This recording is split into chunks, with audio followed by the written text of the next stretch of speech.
The next thing I want to talk to you about is growing older. So one thing that people never plan for in their survival and prepping endeavors is growing older.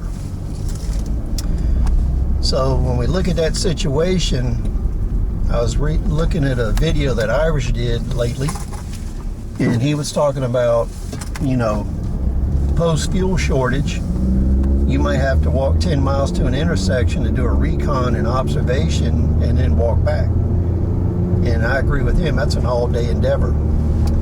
If you're 50 years old, when you get back, if you get back, you're going to have some degraded capacity and some pain to deal with, right? So when we look at the condition of the average human, right now it's 98 degrees where I'm at. A lot of times it's 102, 104, and you got 100% humidity. Physically, can you walk with all of your equipment, your weaponry, ammunition, water, food, mission critical gear?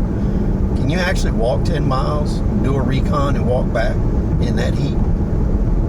How about if it's 10 below zero? Can you do it then?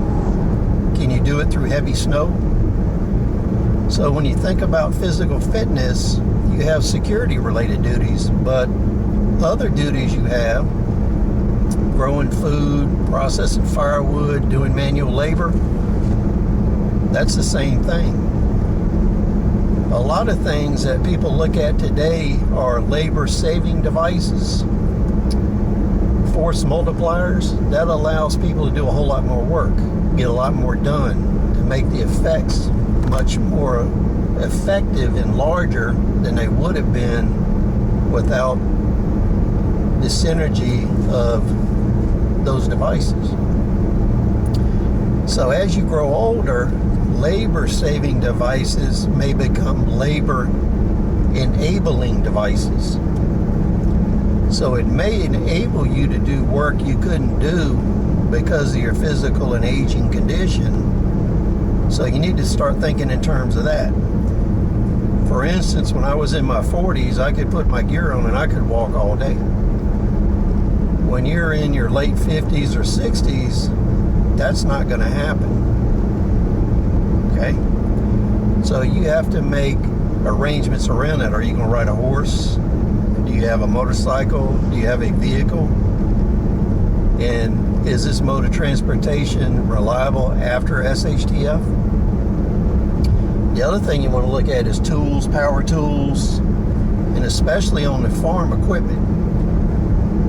When I was young, I used to dig a lot of post holes by hand and do fences, build buildings and all kinds of stuff. When I was a kid, a lot of construction companies were still digging home footings by hand. They weren't using a backhoe. And I was in my 30s when we got our first tractor in my family. So before that, everything was pickup truck or manual labor. There was no backhoe, was no front end loader. That put me into the position where I really appreciate those items. And as you hit your 40s, 50s, and 60s, you're going to find that a farm tractor with a front end loader and a backhoe is a work enabling device. You'll be able to do a lot of stuff you wouldn't otherwise be able to do. You'd be able to grow a lot of food you wouldn't otherwise be able to grow. You can build a lot of buildings and structures that you wouldn't be able to do. So you really need to look at how you can fit into your repertoire labor enabling devices, whether that's a tractor, power tools, other forms of equipment, transportation.